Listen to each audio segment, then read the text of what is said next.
been one of those days. Honestly, just feeling kind of lost.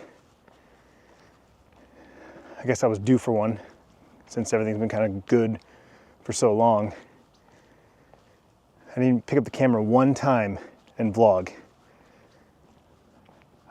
I brought it with me when I went shopping, but never picked it up, never set it up. There was one point in the afternoon when I was in the office by myself that I was going to, but then I got distracted by someone who came in and then never went back to it. So here we are at 5 p.m.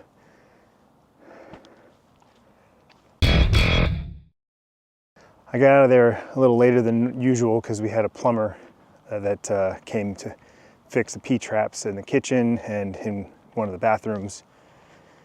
He got them functional, but they're still leaking, so we have to buy new ones, replace them. He at least got them working, then we can use them again, but we definitely have to replace them. So I didn't get home until almost 4 o'clock. And then I didn't go to the gym yesterday because of the movie with Jacob. So I ended up making sure I went to the gym today. Got that done about 4:45. Got home. Tiffany's already home. Sierra's home. But I still needed to get a few more steps in, and ultimately wanted to at least get something captured. I wanted to piggyback off of what I was talking about yesterday about different forms of content and having to think and plan a little bit for each style. I was watching a podcast today, kind of a part 2 to a video that I watched a couple weeks ago about the quote-unquote new style of vlogging, which, if you're not familiar with that, it's basically long-form content, vlog style, about one single topic or one single thing.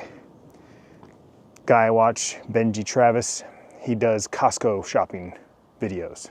He literally starts the vlog in the parking lot or walking into Costco, and he's shopping at Costco. And depending on what he finds, or maybe he goes in there with a mission like, hey, what can I do with under $100? Or what can I get under $200? Or this is what shopping for a family of 7 looks like. Something along those lines, but it's always around Costco. And his channel's become kind of focused on Costco, and it's blown his channel up.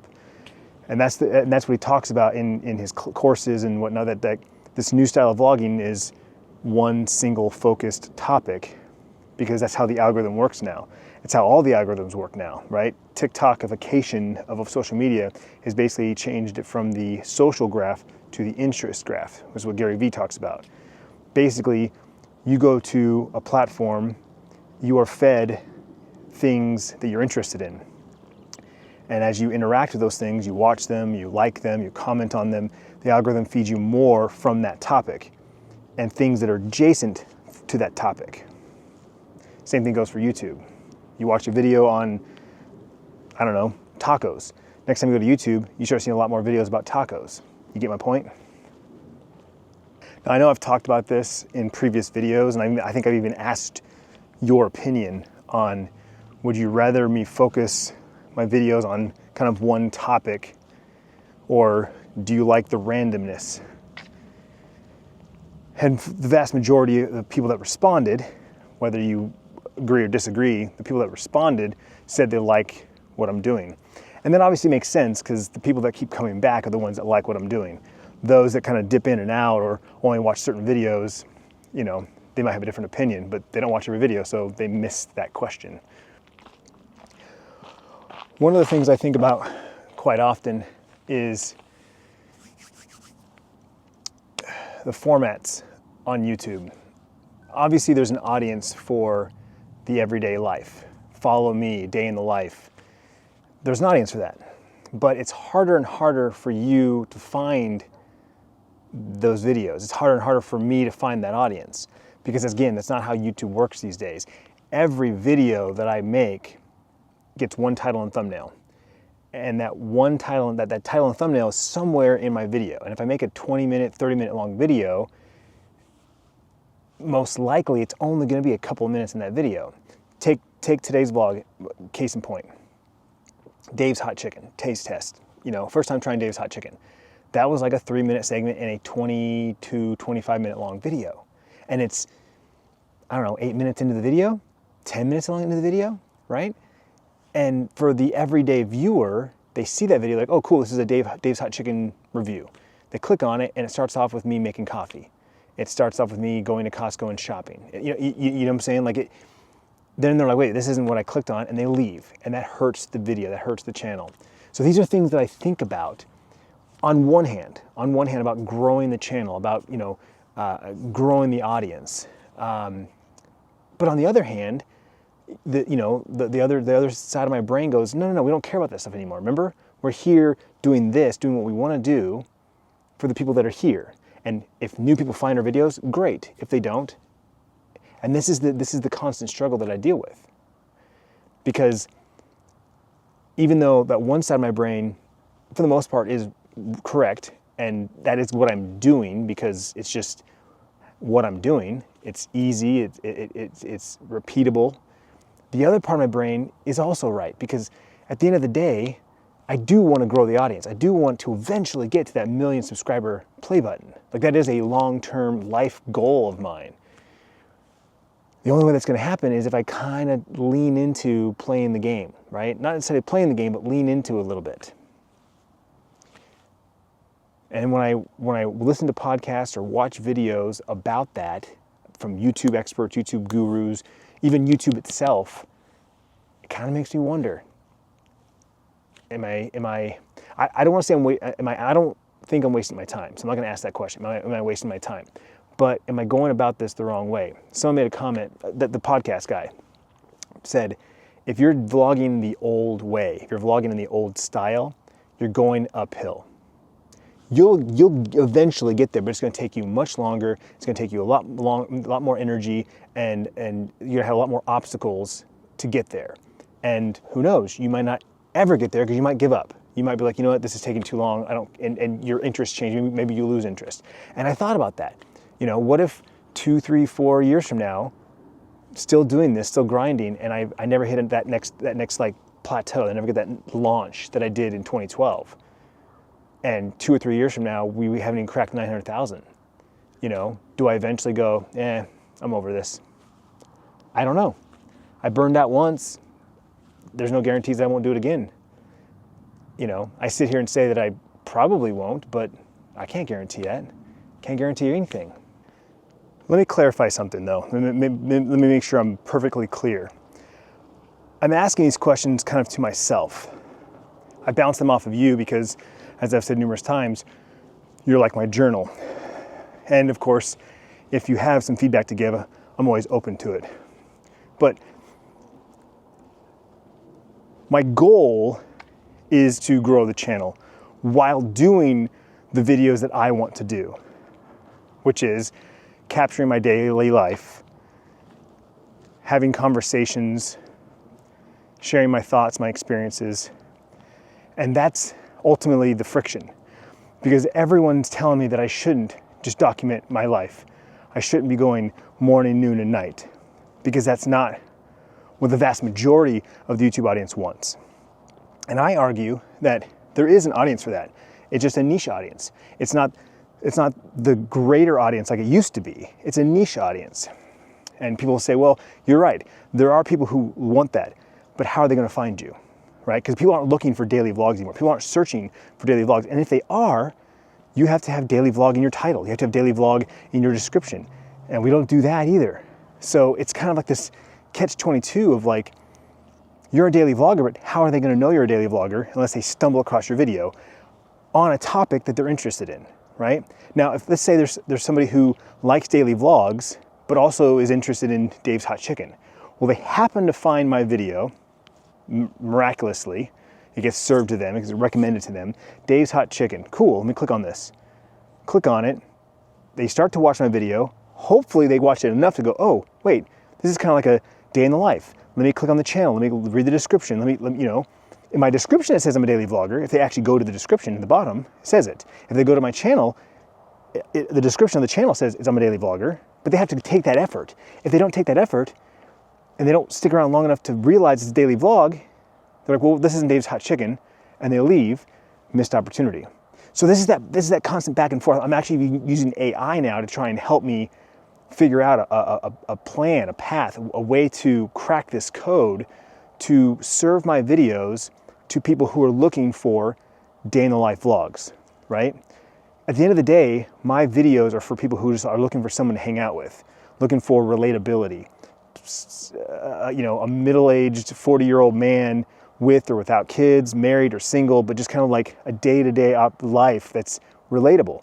I get up in the morning, I go to work, I come home, I eat dinner, I go to the gym, I play video games.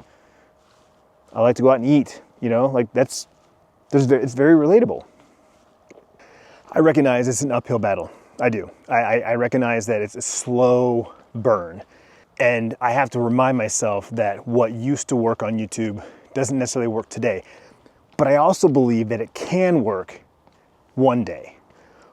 We're moving into a direction that, or I should say, we're already on a path where longer, less edited, more realistic, authentic videos are popping off. Channels with no subscribers are getting thousands of views because their one video hit the algorithm just right. I've even seen it with some people that I follow, that I subscribe to. Average views are less than 1,000 per video, and then all of a sudden they have a video that hits like 2,000 or 3,000 views because the title hit that sweet spot. It's a topic that is more universal, right? Maybe it's about vlogging, maybe it's about YouTube, maybe it's about camera equipment or a specific camera. That one video popped off because it was a topic. It was around a specific topic that is searched, that is, highly viewed, which therefore is highly recommended. I pick up on these things. I learn these things. But in order for me to take advantage of that, I have to have something, that anchor in every video. And I even asked AI today, I'm like, how do I, on a daily basis, have something worth talking about? Or have something that I can do that is that anchor? And the AI comes back and analyzes my channel and goes, okay, there's 3 categories. There's this trinity.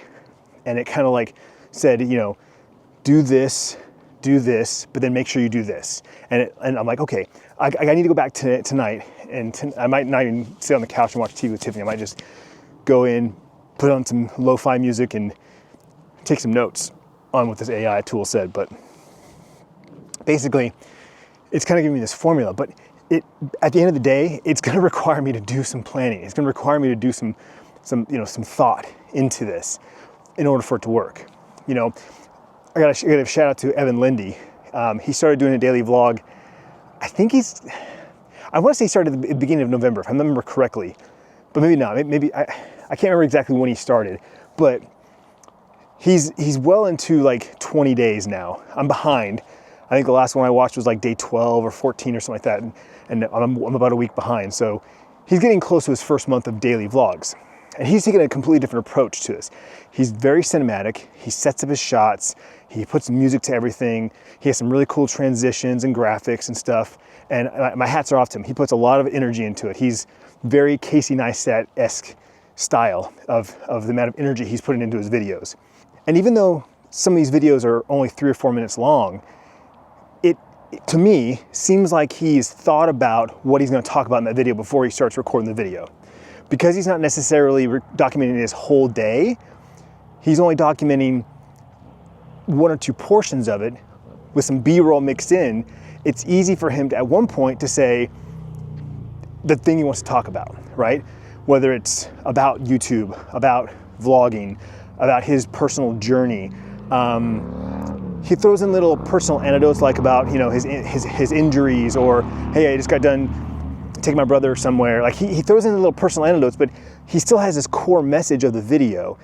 He starts it off in the beginning, and then he brings it up kind of in the middle, and then he wraps up the video, kind of wrapping up the thought. And he does it very often, if not every video, pretty often. And he's had success. I love to see. I love see his channel growing. His views are going up. His subs are going up. I love it. I'm super happy for him. Proud of him. That sounds weird or not, but I love it. And I look at him and I'm like, there you go. There's a model that's working right? But again, I feel like Evan has an advantage because he works from home and content creation appears to be his main job in different forms. So I guess maybe it gives him that freedom. Whereas for me personally, because I go to a warehouse, an office, and I do physical labor that doesn't allow me to have a camera on the ready at all times. I'm talking to people, I'm getting distracted. I struggle with that. I just feel like I'm not built for what it is I want to create at the level that I want to create it at in my current environment, in my current situation. And so I see that, I recognize that, but I don't know what to do about it. I guess the question I will ask you, if you feel like getting in the comment section, and by the way, if you're on a TV or watching this on a TV, you can pull your phone out and it should recognize that you're watching on your TV, and you should be able to sync in and comment from your phone on the video you're watching on your TV, in case you didn't know that. Just out of curiosity, what is your favorite style of vlog to watch? And this is not just mine, but just in general, like all the channels you watch. Do you like the day-to-day, day in the life, follow me from morning, noon, and night with no real topic? Do you like that randomness style? And with that being said, do you like routines? Like, I feel like I've asked this before. Maybe I should go back and watch that video and read the comments again, but I feel like I've asked this before. Like, you know, do you like the randomness every day, where every day I start differently? Or would you prefer that I always do the same thing every day? You know, Adam the Woo starts his videos off the same every time. He ends his videos the same every time, right? Today's Adventures begins, and it's usually a shot of whatever he's looking at, where he's at, the day. Then he turns the camera on himself and says, "Welcome everyone, Adam the Woo here, as the recording of this blah, blah, blah, blah." And then he talks a little bit about what he's doing. And then he's like, "Join me, shall you?" And that's how he starts the video every day. And at the end of the video, he's shooting out what he's looking at, and he goes, "The vlog is over." And that's how he ends the vlog. And so there's this common, like this feeling of like, I've been here, I know what to expect, and it's comforting. And there's power in comfort. So my question is, do you like that? Do you prefer that? Or do you prefer the randomness? Do you prefer like you never know what you're gonna get when you go to a channel and watch a video? Or, so that's all one section. Or would you prefer, or be okay with, or if let's say this was the video, the whole vlog today, whether it be 10, 15, 20 minutes, is this walk and this topic. It's not really a day in the life, but it is still a vlog. And if I post a video every day, it's still considered a daily vlog. It's just not a day in the life vlog. It's not a follow with me vlog, work with me vlog, right? That's the question I press to you. What is your preferred style of vlog? Again, not just for me, but just in general. What do you prefer to watch? And then I guess I could add on to that and say, what would you prefer to watch from me?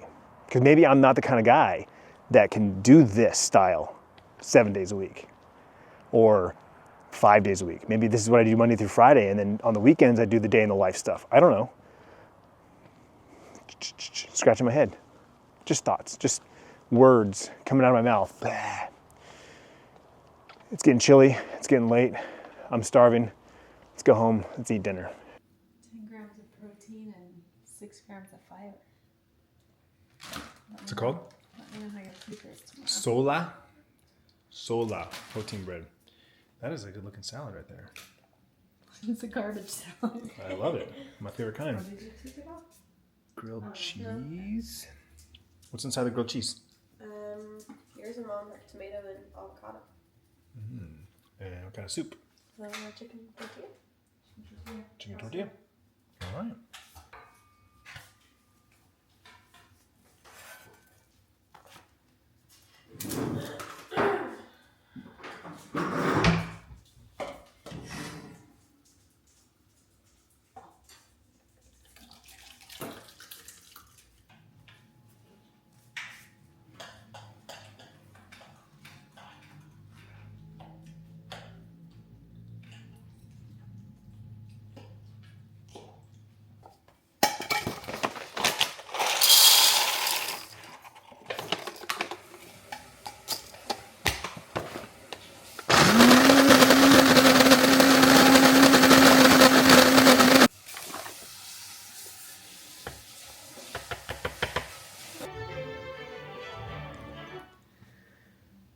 Sierra and I just wrapped up Harry Potter and the Half-Blood Prince, movie number 6, book number 6 of the Harry Potter series.